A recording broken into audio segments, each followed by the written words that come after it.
সাবেক প্রধানমন্ত্রী শেখ হাসিনার বিরুদ্ধে রেড নোটিশ জারি করেছে ইন্টারপোল। রোববার এ তথ্য নিশ্চিত করেছে আন্তর্জাতিক অপরাধ ট্রাইব্যুনালের চিফ প্রসিকিউটর তাজুল ইসলাম।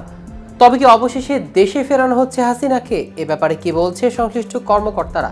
এসব নিয়ে বিস্তারিত থাকছে আজকের প্রতিবেদনের বাকি অংশে। কেটিভি নিউজ 24 চ্যানেল থেকে আপনাদের সাথে আছি আমি মাহমুদুর রহমান সিয়া। জুলাই আগস্ট গণ অভ্যুত্থানের সময় গণহত্যার অভিযোগে আন্তর্জাতিক অপরাধ ট্রাইব্যুনাল ক্ষমতাচ্যুত প্রধানমন্ত্রী শেখ হাসিনার বিরুদ্ধে গ্রেফতারি পরোয়ানা জারি করেছে। ইন্টারপোলের রেড নোটিশ জারির মাধ্যমে শেখ হাসিনা সহ পলাতক আসামিদের ফেরত আনতে যায় সরকার। গত 10 নভেম্বর আইন বিচার ও সংসদ বিষয়ক উপদেষ্টা ডক্টর আসিফ নজরুল গণমাধ্যমকে জানান, শেখ হাসিনা সহ জুলাই আগস্টের গণহত্যার অভিযুক্ত পলাতক সকল আসামিকে ফিরিয়ে আনতে ইন্টারপোলের মাধ্যমে রেড অ্যালার্ট নোটিশ জারি করতে যাচ্ছে সরকার। আন্তর্জাতিক অপরাধ ট্রাইব্যুনালে পুরাতন ভবনের সংস্কার কাজ পরিদর্শন শেষে সাংবাদিকদের তিনি একথা বলেন। পলাতক ফ্যাসিস্ট চক্র পৃথিবীর যে দেশেই থাকুক, ইন্টারপোলের মাধ্যমে তাদের ধরে এনে বিচারের মুখোমুখি করা হবে।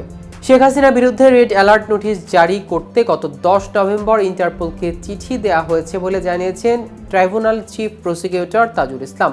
12 নভেম্বর প্রাঙ্গণে প্রেস ব্রিফিংয়ে তিনি বলেন, শেখ হাসিনা গণহত্যা, গুমসহ অন্যান্য মানবতা বিরোধী অপরাধে অভিযুক্ত এবং মামলার আসামি। তবে তিনি পালিয়ে গেছেন এবং বর্তমানে দেশের সীমানার বাইরে অবস্থান করছেন। এরকম একজন অপরাধীকে গ্রেফতার করতে বা তার বিরুদ্ধে রেড অ্যালার্ট নোটিশ জারি করতে আন্তর্জাতিক সংস্থা হিসেবে ইন্টারপোলকে চিঠি দেওয়া হয়েছে।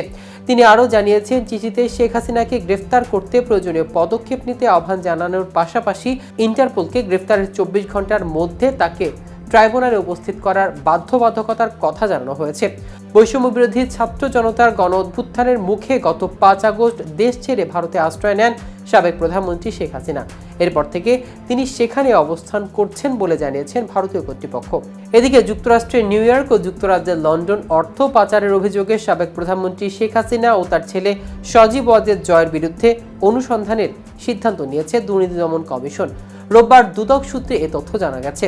সংস্থাটি জানিয়েছে, দেশ থেকে $300 মিলিয়ন পাচারের অভিযোগ রয়েছে শেখ হাসিনা ও সজীব ওয়াজেদ জয়ের বিরুদ্ধে। এর আগে 9 প্রকল্পে 80,000 কোটি টাকা অনিয়ম ও দুর্নীতির অভিযোগে সাবেক প্রধানমন্ত্রী শেখ হাসিনা ও তার ছেলে সজীব ওয়াজেদ জয় এবং শেখ রেহানা ও তার মেয়ে টিউলিপ সিদ্দিকের বিরুদ্ধে অনুসন্ধানের সিদ্ধান্ত নেয় দুদক।